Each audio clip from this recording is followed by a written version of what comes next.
I don't want to turn 50 someday and wish I had been an artist. I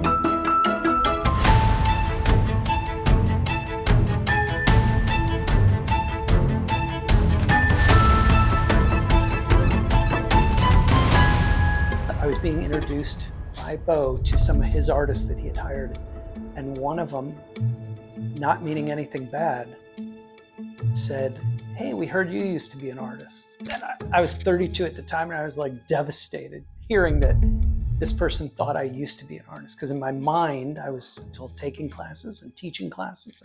And I went home and I said to my wife, I said, "I have to quit this job." It was our only source of income. She's a stay-at-home mom, but I'm like, I just finished this piece. Bo and I are going to go out to Skywalker Ranch, which is George Lucas's ranch. And so I got super excited. I did a couple Star Wars pieces that the gallery will eventually sell. Well, I was a terrible student growing up. I had dyslexia, and my school never knew about it until I was a senior in high school. And I was in remedial reading from second grade until my senior year. And when I was diagnosed with dyslexia, it was like liberating, because prior to that I was stupid, couldn't learn to read.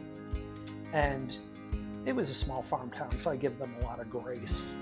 But I was D's and F's. And my art teacher would pull me aside every semester and she's like, "You're failing this class. You've done all the art assignments, which is 50% of your grade. You've done no essay. You've not done any homework. You've failed the tests."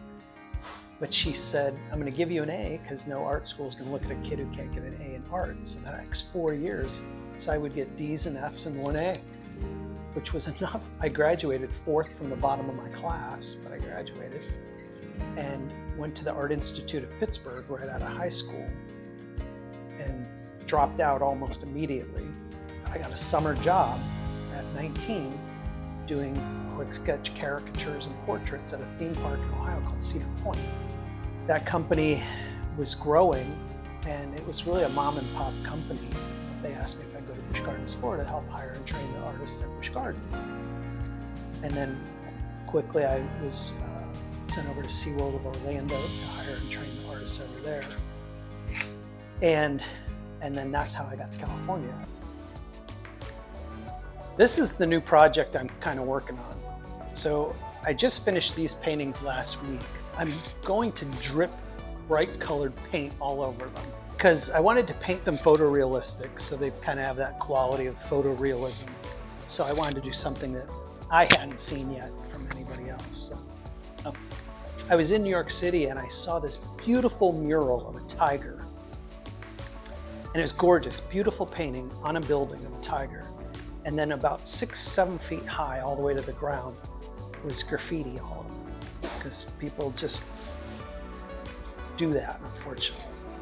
But I really liked the idea of how man typically can destroy nature. And so, in a certain sense, I'm going to drip paint all over these that is clearly colors that have nothing to do with these natural animals. But it was the moment where I went from being a caricature portrait artist to managing that company and looking at their payroll, looking at their inventory, talking managers off the ledge by the end of summer when all their employees had quit. And it was really management. And in 2004, I was walking around the park. I had a wife and 2 kids at this time, and I was pretty well paid. I was the top person in the company. And I was being introduced by Bo to my partner, Bo Hufford, some of his artists that he had hired. And one of them, not meaning anything bad, said, "Hey, we heard you used to be an artist." And I went home and I said to my wife, I said, "I have to quit this job." Still painting and drawing all the time in my spare time, but I was running a company. And she goes, "I don't know what that even means." To quit your job and be an artist, what does that even mean? And so we prayed about it, and all of a sudden God started opening these opportunities for me to do more artwork. And it took, from that year, 2004 to 2010, 10, that's how long it took me to quit that job and do art full time. And now I go all over the world painting and drawing. It's extraordinary. So last summer, my wife and I got to walk through the pyramids. I had a show in Egypt. Yeah, we've gone all over the world. I was in Indonesia a couple months ago. I was in at a show in Amsterdam. It's just been extraordinary. And it's been a wild ride since then. Luckily, I married the right woman who was in the long haul. And it's been awesome.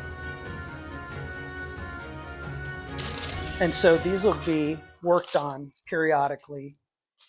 But all my watercolors I do right here. And these are the watercolors, and I have my brushes for watercolor set up here. If I'm going to work on oil paints, I have a whole studio at home, and it's all set up with just oil paints. So that the moment I'm inspired to do something, I don't have to go find supplies, sit down, get a space for myself to do it, and then clean it up and put it away. I can walk in at home in my garage and start an oil painting within 2 minutes of being in the garage. Here, I can just get an idea and start it. Here, I can get an idea and start it. I tell that to people who want to be artists or want to put painting more in their life. It's like, have a card table with some supplies on it that you never put away. It's always set up. So the moment you feel like painting, you're ready to paint. Because the first 30 seconds of any task is the hardest part, starting. Once you're in it, you like painting, you're already in it. So I tell people, especially people who want to bring more art into their life, is do it every single day for 30 seconds, but commit to 30 seconds. Be okay walking away after 30 seconds. Who can't commit to something for 30 seconds? But 30 seconds is sitting down, putting a utensil in your hand, having a substrate in front of you and applying it, whether it's sketching, whether it's whatever, and have something you want to paint. Because those first 30 seconds, now you're in it. You might go, I got 5 more minutes. Oh, I got 10 minutes after lunch today. And now you're doing it. But if you don't do those first 30 seconds every day, you'll never do it because it's too much hassle to set it up. So I think that's a very important thing, is to always be ready to move into it. You know, to the point where I always have my clean water filled, empty, it's ready there, it's always clean, because I clean it just before I leave. So the moment I'm ready, I just sit down and I'm ready to go. I don't set anything up. And even if I don't paint there for 10 days, that water's still going to sit there clean, ready for me to use it. So I never walk in this door without 10 things to work on. I've already been dreaming about them or thinking about them or know what I'm going to do or what direction I'm going to go into. Part of that is luckily using a phone and a sketchbook all the time. If I'm flying across the country, I'm on the plane working up my next few ideas that I'm going to do on Monday when I get back into the studio. I heard a great saying once, and it was, an amateur artist has the luxury of being inspired. A professional artist doesn't have that luxury. They got to find inspiration. They got to find it now. They got to work on it now because they're trying to get a paycheck. They're trying to pay the bills to keep the lights on in the studio so they can keep working. So I am constantly being inspired. On my Instagram, I follow 7,500 artists, which is the maximum people you're allowed to follow. I don't know if you know that. But if I follow 7,501, it won't let me do that. I've got to delete someone else. And so my Instagram is, the moment I open it, all it is artists working on their artwork. And I do it the first 20 minutes of my day is looking at what everybody's working on. By the time I get to the studio, I'm fired up and ready to work.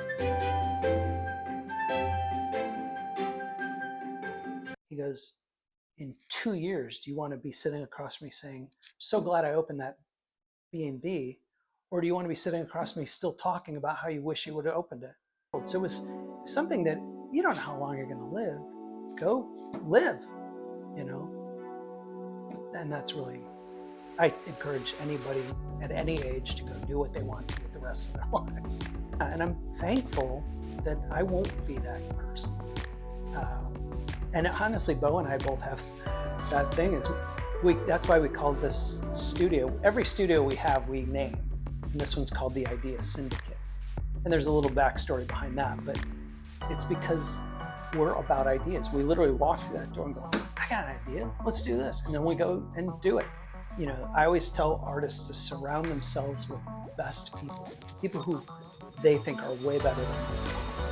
Because that's the only way you can grow as an artist, is to surround yourself with people better than you. It only takes tenacity. It doesn't take talent. It takes hard work. It takes practice. It takes failing 1,000 times before you get the first win, the first really good drawings. And I have thousands of sketchbooks of bad drawings. Just it took me to the next level to get the good drawings I could do.